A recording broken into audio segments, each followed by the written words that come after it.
I thought about this for a long time because how do you sum up Bruno in one word? But now that I think about it, Bruno, one word, you in one word, is fun. Thorough. Inspirational. Spicy. Compassionate. Driven. True. Compassionate. Energetic.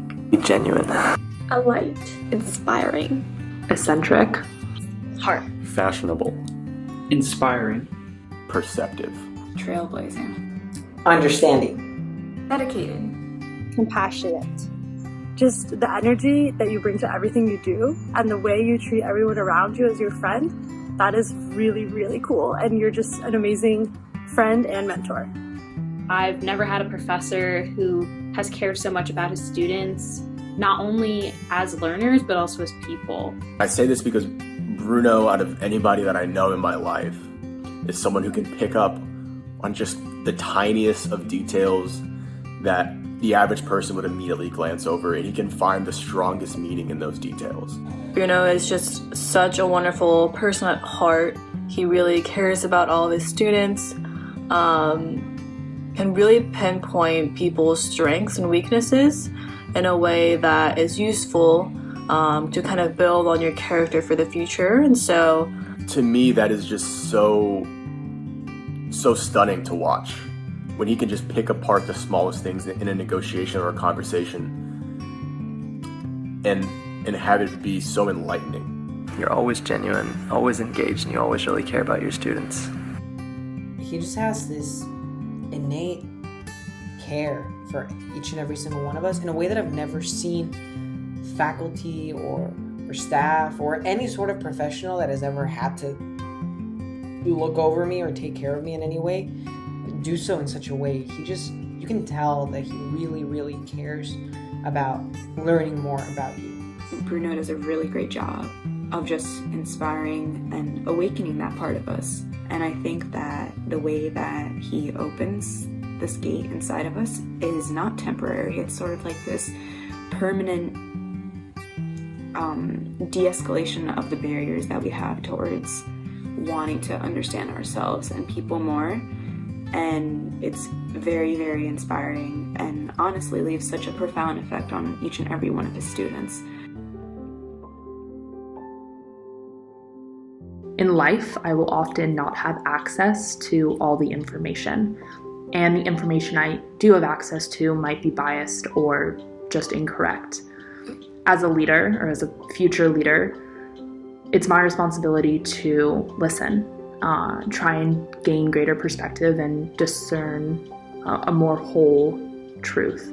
The importance of focusing on the details and how every tiny thing, like what your background is, or the greetings you have, or the back table conversations, or the all these small details are so important. Mostly to listen more than I speak. I remember coming in 11 to 11, I thought that negotiating meant winning and speaking more and overpowering others. And I think I really thought it was always a win-lose situation. And I think throughout this past year, I've learned that it can be a win-win and that you can listen to others and be quiet most of the negotiation in terms of how much you speak, but you can have so much impact on how it actually goes.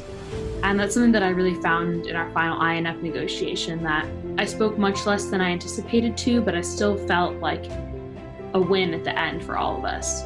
I think I would have to go back to that 1 week in 11:11 when we were talking about political persuasiveness.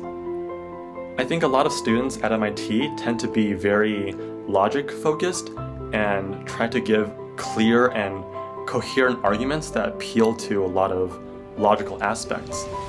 But I think that a very important aspect of arguments that we're missing out on is the emotional side of an argument. And I distinctly remember that one class when we were talking about the debate between Al Gore and George Bush. And when Bruno read aloud what Al Gore was supposed to say in response to George Bush, wow, that was edifying. And I think that being more attentive to the emotional side of arguments is something that Bruno has taught me so much over the past year, and it's definitely something that I will continue to work on as I go into my career. My greatest lessons from the class have been how to be a better communicator, how to think faster on my feet, and how one might, in the face of a difficult or even evil situation, approach with a perspective of empathy and care. My biggest lesson from the class has to do with emotions. Our emotions are complicated, and one way or another, they can affect us for both good and bad. So if you don't learn about your emotions and how to manage them, sooner or later they're going to control you. Of everything I've learned this semester, what stood out to me the most is something that Bruno said a few times throughout the semester, which is that people don't remember what you say, but how you've made them feel. That is not all about winning. It's about really putting yourself in someone else's shoes and thinking, would I choose to do the same, knowing and having their values and their objectives? It's about listening to listen and understand and not respond. It's about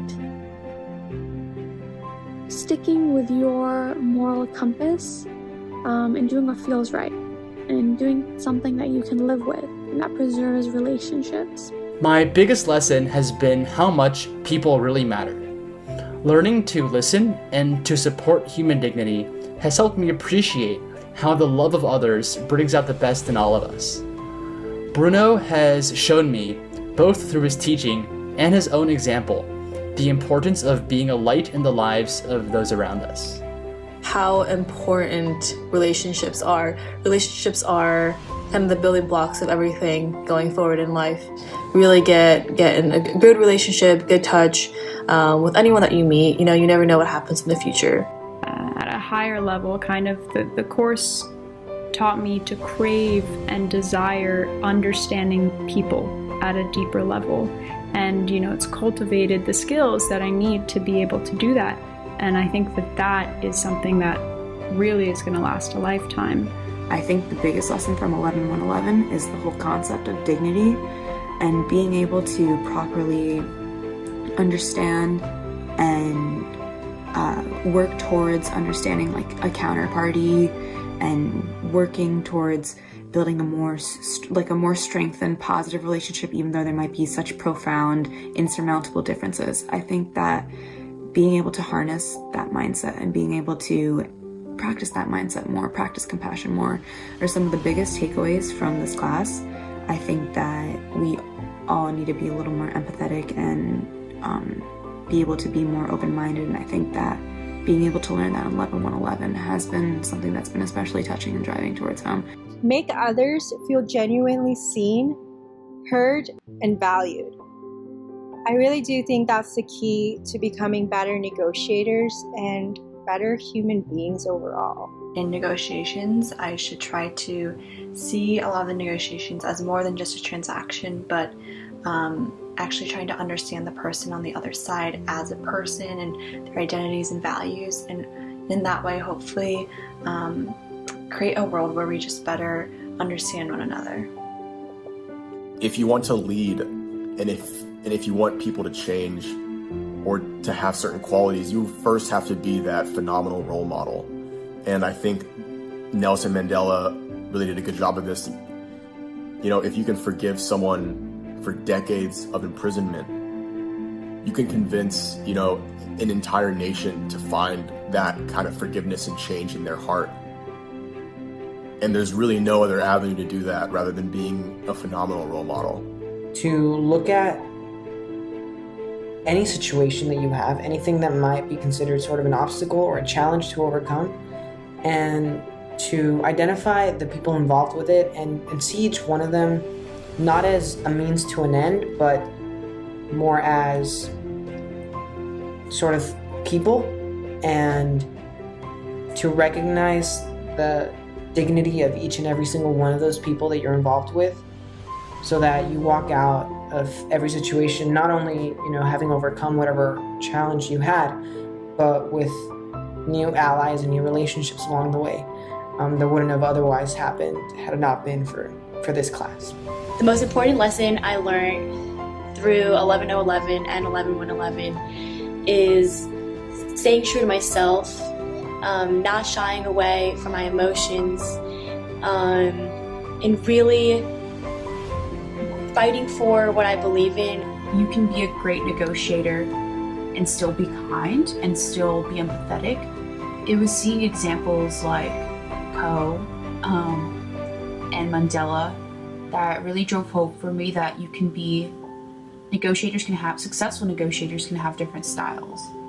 And it's okay to be who you are, and you'll still be able to accomplish great things. You don't have to change, your attitude or your view of the world. Quite the opposite. You have to leverage it and use it to build bridges with others and have successful negotiations. But if I had to boil it down to just three, they're the following. One, always treat your negotiating partner with empathy. So that doesn't necessarily mean that you have to agree with everything they're saying, but at least verbally acknowledge that you're hearing what they're saying. And that'll lead to them being more receptive to your ideas in turn. So that'd be number one. Number two, relationships matter. People take note of how you treat them and how you respond to certain situations. So I think if you're able to internalize that and keep in mind relationships, you'll have a lot of success in the short run, and it will pay dividends in the long run. You never know when someone might help you out for something that you did years back. So that's another one. The third lesson, I think, would be the degree to which a deal is, quote, realistic is relative. If you follow your back table's demands to a T, nothing is really ever going to get done. So progress requires thinking creatively and not feeling trapped by what your back table has to say. And even if you do go outside some of those boundaries that they've set, there's always opportunity to frame your outcome so that they will be able to live with it. That we need to invest a lot more time into developing a strong moral compass. I think I really realized this from seeing how Winston Churchill recognized that Hitler was too evil to negotiate with. But when I went into the Max Teller negotiation and I thought that Teller was such an evil person who deserved so many years behind bars, and realizing through his story that he was just an unlucky individual who needed empathy, compassion, and more importantly, a second chance. And I think that having really strong values is something that will guide us and also provide us with the clarity to make the right decisions so that we can truly help make the world a better place. I think one of the biggest lessons I've taken from Bruno is that our current leaders lack leadership qualities, that there is gross incompetency at the heights of our governments, our institutions, and our companies, and that those of us who have been fortunate enough to receive the education and the training, who not only have the skill, but also the heart to lead with courage and with compassion, need to do so, need to take the initiative in order to make our world a better place.